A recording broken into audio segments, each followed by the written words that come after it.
இதை படித்தவுடன் சவுக்கால் அடித்தது போல் உணர்கிறேன். உங்களுக்கும் அந்த மாதிரி தோன்றினால் என்ன செய்ய வேண்டுமோ அதை செய்யுங்கள். உலக மக்களின் பார்வைப்படும் மெரினாவில் அண்ணா சமாதி, எம்ஜிஆர் சமாதி, ஜெயலலிதா சமாதி, கருணாநிதி சமாதி, ராமசாமி நாயக்கர் சிலை என்று எல்லா இழமும் இருக்குது. எங்கடா அந்த ராஜராஜ சோழன் சிலை? எங்கடா போனது என் சூரியவர்மன் சிலை? எங்கடா அந்த குலோத்துங்கன் நினைவிடம்? எங்கடா போனது சங்கத்தமிழ் வளர்த்த பாண்டிய மன்னர்கள் நினைவு மண்டபம்? எங்கடா அந்த கரிகால சோழனின் சிலை? எங்கடா இருக்கு என் வேலு நாச்சியார் சிலை? எங்கதாண்டா இருக்கு சேரன் செங்குட்டுவனின் சிலை? எங்கடா அந்த அழகு முத்தோட நினைவு மண்டபம்?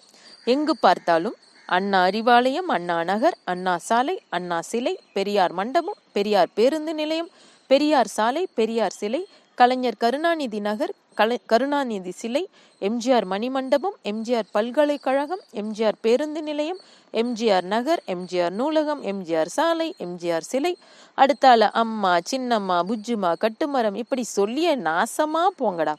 உலக சாம்ராஜ்யங்களை வென்று காட்டிய நம் முன்னோர்களுக்கு சரியான சிலைகளும் இல்லை, நினைவு கட்டிடங்களும் இல்லை. அவர்களின் வரலாறும் வகுப்பறை பாடத்திட்டத்தில் ஒழுங்காக இல்லை. இடையில் வந்து நம் மதத்தை அழித்து மக்களை மிரட்டி மதம் மாற்றி மறுத்தால் கொன்று குவித்த அத்துணை கழுசாடைகளின் வரலாறும் பாடத்திட்டத்தில் ஓங்கி ஒலிக்கிறதே, வெட்கமாக இல்லை? கரிகாலன் கட்டிய கல்லணை இன்று வரை சுற்றுலா தலமாக மாற்றப்படவில்லை. மாபெரும் கடற்படையை கட்டமைத்து உலகின் பல நாடுகளை வென்று மாபெரும் சோழ பேரரசை நிறுவிய ராஜேந்திர சோழனை பற்றி இங்கே கற்பிக்கப்படவில்லை.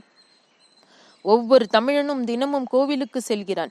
அந்த கோவிலை கட்டியவன் யார் என்று கூட தெரியாமல், அந்த கோவிலை கட்டிய மாமன்னன் தன் பெயரை அதில் பதிவிடாமல் இருந்தாலும் கூட அப்பேற்பட்ட அவனது நடுநிலை தன்மையை பாராட்டி நீயல்லவா அவனது பெயரை உலகம் போற்றிட செய்திருக்க வேண்டும். ஒன்றுமே செய்யாமல் இருந்து விட்டாயே நன்றி கெட்டவனே. பசுவுக்காக தன் மகனையே கொன்ற சோழனின் கல்லறையை பாரடா. கஜினி முகமதுவை 17 முறை ஓட விட்டு விரட்டிய நம் ரஜபுத ராஜாக்களின் நினைவினை போற்றடா. தான் கட்டிய கோவிலில் தன் பெயரை எழுதாமல் அதில் வேலை செய்த சிற்ப கலைஞர்களின் பெயரை எழுதி வைத்த நம் ராஜராஜ சோழனின் கல்லறை எங்கே? மணிமண்டபம்தான் எங்கே? இப்பேற்பட்ட ஒரு மாமன்னனை கேவலம் காசுக்காக சாயம் பூசி கூத்தாடும் கூட்டம் கேள்வி கேட்குது. தெற்காசியாவை ஆண்ட ஒரு மாமன்னனின் கல்லறையை நீ வைத்திருக்கும் கோலத்தை பாரடா. மானங்கெட்ட தமிழனே, அப்படி என்னடா இந்த இடையில் வந்த கொள்ளையர்கள் உனக்கு செய்து விட்டனர்? இடையில் வந்த 2 நல்ல மனுஷன், கக்கனும் காமராஜரும். கக்கன் யாரென்று யாருக்குமே தெரியாது. காமராஜரை சாதி சங்க தலைவராய் மாற்றி வைத்து விட்டாய். ஐயா முத்துராமலிங்க தேவரை சாதி தலைவராய் மாற்றி அரசியல் ஆதாயம் தேடுகிறார்கள். மகாராஷ்டிராவில் எத்தனையோ தலைவர்கள் ஆண்டாலும் இன்றும் முதல் மரியாதை சத்ரபதி சிவாஜிக்குத்தான். அந்த மான உணர்வு உனக்கு ஏனடா இல்லாமல் போனது தமிழனே? விழித்திடு தமிழா, போதும் இந்த மாயை. ஈவேரா சாதியை ஒழித்தார். அரசு கெஜெட்டில் இன்றைய தேதியில் 480 ஜாதிகள். ஈவேரா கள்ளுக்கடை ஒழித்தார். டாஸ்மாகில் பொங்கல் விற்பனை 500 கோடி. ஈவேரா ராமரை ஒழித்தார். உலகின் மிக பெரிய ராமர் ஆலயம் எழும்ப போகிறது. ஈவேரா கடவுள் இல்லை என்றார். மூலவரை தரிசனம் செய்ய 30 மணி நேரம் காத்திருப்பு. ஈவேரா சமூக நீதி காத்தார். 90 மார்க் எடுத்தவன் வீதியில் பிச்சைக்காரனாய், 35 மார்க் எடுத்தவன் ஏசி ரூமில் ஆண்ட்ராய்டு போனில் கடலை போடுகிறான்.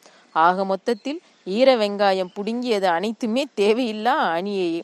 கல்லணையை கட்டிய கரிகாலனை தெரியாது, மிகப்பெரிய போர் வீரன் சோழனை தெரியாது, கல்வி கண் திறந்த காமராஜரை தெரியாது, தமிழ்நாடு என்று பெயர் வைப்பதற்காக உயிர் நீத்த சங்கரலிங்கனாரை தெரியாது, கப்பலோட்டிய வஉசி என்ற தமிழனை தெரியாது, ஆங்கிலேயரை எதிர்த்து தன் முறைப்பெண் வடிவு அவர்களுடன் வெள்ளையனின் வெடிமருந்து கிடங்கில் தீப்பந்தத்துடன் இறங்கிய சுந்தரலிங்கத்தை தெரியாது, தன் குலதெய்வ கோவிலை காக்க தூக்கு கயிறு ஏறிய மருது பாண்டிய சகோதரர்களை தெரியாது, உலகிலேயே முதல் தற்கொலை படை தாக்குதல் நடத்திய வீரப்பெண் கட்டக்கருப்பன் சுந்தரலிங்கத்தின் வடிவு தெரியாது, ஜெய்ஹிந்த் என்ற வார்த்தை முதலில் கூறிய செண்பகராமனை தெரியாது, ஜெர்மனியிலிருந்து வெடிகுண்டுகளை கப்பலில் கடத்தி வந்த நீலகண்ட பிரம்மச்சாரியை தெரியாது, ஆங்கிலேய கலெக்டரை நேருக்கு நேர் நின்று சுட்டு கொன்ற வாஞ்சிநாதனை தெரியாது, முதல் சுதந்திர போராட்ட வீரர் மாவீரன் புலிதேவனை தெரியாது,